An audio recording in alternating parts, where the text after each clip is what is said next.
አንቺ ያዘኝ እኮ ምን ፍቅር ነው? በምን አወቅሽ? በብዙ ምልክት በብዙ አቅጣጫ ለጠየቅሽ ነገር ጥቂት መልስ መስጫ ምልክት አየሁኝ። ያላወቅኩት ስሜት ገና ሲጀምረኝ በማቅፎት ራሴ መተካት አማረኝ። ማንን? እባክሽ ተይ አትቀልጂ፣ የልቤን ስነግርሽ ወሬ አታቆርፍጂ። ከዛ በትራስ ማቀፍ ስቄ ሳላባራ በዘፈን አለቅስኩ ስንኝ እየቆጠርኩ ከዘፋኙ ጋራ የጸጋዬ ብቲ ከዛም ያረጋኸኝ የጥላሁንንም አንድ እንኳን አልቀረኝ። እሺ በአስቴርስ? የሳማ ልብ ያድርስ። ብቻ ምን አለፋሽ ሙዚቃዎች ሁሉ ታሪክ ይመስሉኛል ለኔ የተባሉ። በቃ መመሰጥ ነው እሱን እያሰብኩኝ ገና ሳላገኘው ማልቀስ አበዛሁ። እሺ ከዛስ? ከዛማ የሙዚቃን ህመም ትንሽ እንዳለፍኩኝ ድንገት ሳላስበው አንድ ግጥም ጻፍኩኝ። ከዛ እንደወደድኩት ያን ሰዓት አመንኩኝ። ህርፍ ታዲያ ንገሪዋ። እንዴት እንኳንስ ልነግረው ስሜቴን ደፍሬ በቅጥ ባወራሁት ፍራቴን ቀብሬ። እሱ ለልማዱ ኩራቱ ቅጥ የለው። በየት አግኝቼው ነው ታዲያ ወደድኩ የምለው? ታዲያ ምን ይደረግ? እኔ እንጃ። ከረበሽ ፍቅሩ እትዝ ያለን አይኑረው የኔ ባል እስቲ ላወድስ ላለኸኝ መከታ አባቴ የሆንከው በባልነት ፋንታ ስደክማ በርትተ ሞገስ የሰጠኸኝ ስከፋ አጽናንተ ከፍታ የሆንከኝ የኔ ኩሩ ጀግና የኔ ደግ አፍቃሪ የኔ የዋህ ቀና ቤት ዳሬን ሰሪ እንኳንም ኖርክልኝ ተፈጠርክ በዚህ ዓለም አንተ ባትሆን ኖሮ የኔን አኩራፊ አመል የሚችለው የለም በአምላክ ፊት ቆመን ፈቅዶ እንደሰጠኝ ዘውድ እንደሆነልህ ሺህ ዓመት ኖርልኝ።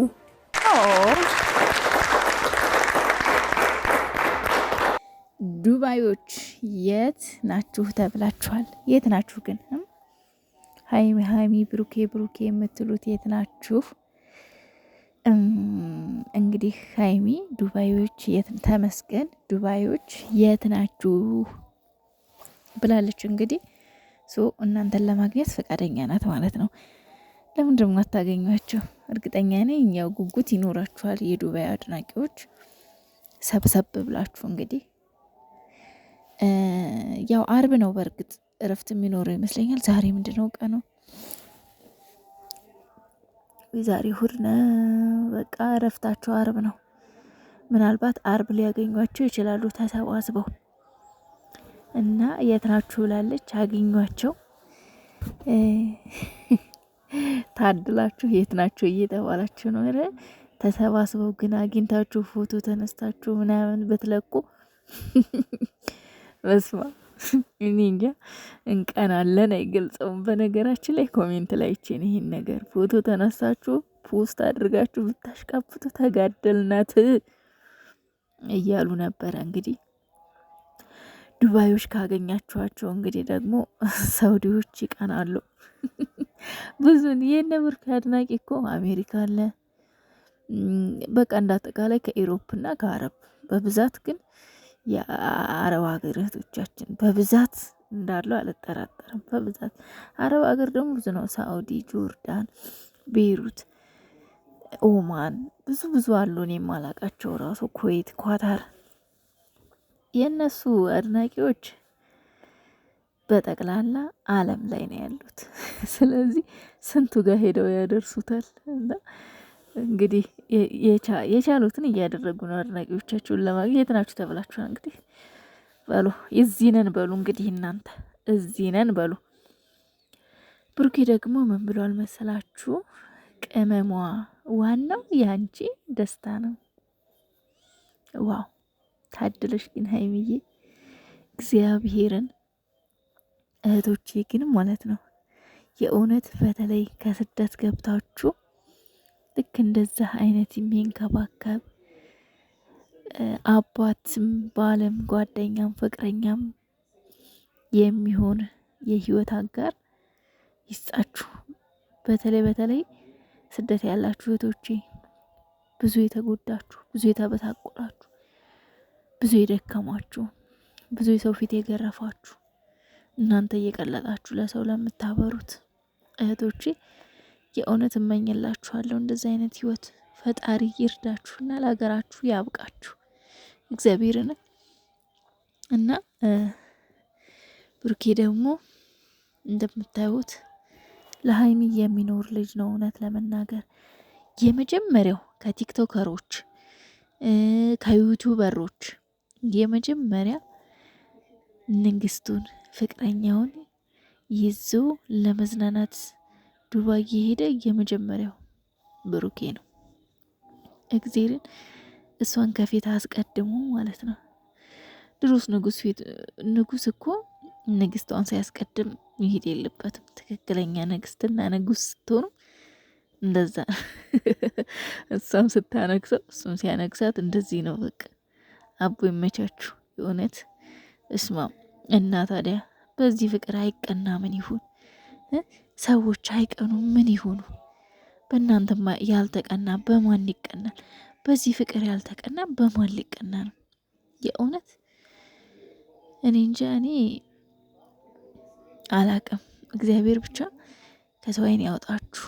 እግዚአብሔርን ከምቀኛ ከሸረኛ ይጠብቃችሁና ብሩኬ ደግሞ ማነው እንደኔ ግን ያሳዘነው? ብሩኬ ያተኛኘቱ ወይኔ ብቻዬን እያየሁት እየሳቀው ነበር። እዩት ሀይሚ ላይ ደግፍ ብሎ እልም ብሏል። የኔ ምስኪን ብላለች ሀይሚዬ። ወይኔ ተነዲ ላይ ነበርና አተኛኘቱ ይሁን እንዴት ነው? አሳዛኝ ነገር ነው። አሳዛኝ ቀልስ ብሎ እንደዚህ። በነገራችን ላይ ጉዞ ላይ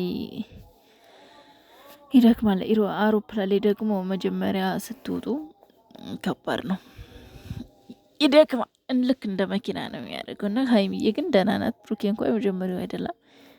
ሀይሚዬ ግን ደህና ናት። ምንም ያክል ጫና አልፈጠረባትም። ኖርማል ናት። እና ደግሞ ሀይሚ ሆይ አቤት እኛ ሴቶች አቤት አቤት አቤት የምንበደልበት ብዛቱ። ውይ አሁን በዚህ ሰዓት ይመጣል። በዚህ ሰዓት አሁን ጊዜ የሚመጣበት ጊዜው ምን አመጣውም? በዚህ ሰዓት ምቀኝነት ነው፣ ቅናት ነው። ምን አመጣው በዚህ ሰዓት? ወይ ቀደም ብሎ ቢመጣ ምን ነበረበት? ምን አስቡ ነው? ይህማ ቅናት ነው። ጊዜ ይህ ምቀኝነት ነው። በቃ የቅናት መንፈስ ነው። እንዲ ሀይሚዬ ደግሞ እኮ ማለት ነው የሴቶች ጉዳይ በጣም ነው የሚያነጫንጨው። ነጭናጫ ነው የሚያደርገው። እና አሳዘንሽኝ ሀይሚዬ። አሁን በዚህ ሰዓት ይመጣል። በዚህ ሰዓት እኔ ላንቺ ተናደድኩልሽ የኔ እናት። አብሽሪ አይዞሽ። እንግዲህ ግን የእውነት ማለት ነው ይሄ ነገር በጣም በብዙ ሴቶች ላይ ይከሰታል። ብዙ ጊዜ ያጋጥማል። የሆነ በቃ ፕሮግራም ይዛችሁ ለመዝናናት በቃ አንድ ስትሄዱ ድንገት የመቱ ደንቃራ ይሆንባችኋል። ደንቃራ እና በለሷማ ብሎ አላችሁ እያለ ነበር ብሩኬ ራሱ። ለማንኛውም እንግዲህ ሰላማችሁ ሰላማችን ነው፣ ደስታችሁ ደስታችን ነው። ደህና ሁኑልኝ ቤተሰቦች፣ ወዳችኋለሁ። ደስ ያላችሁ ብቻ ላይክ ሼር አድርጉኝ፣ ሰብስክራይብ አድርጉኝ። ባይ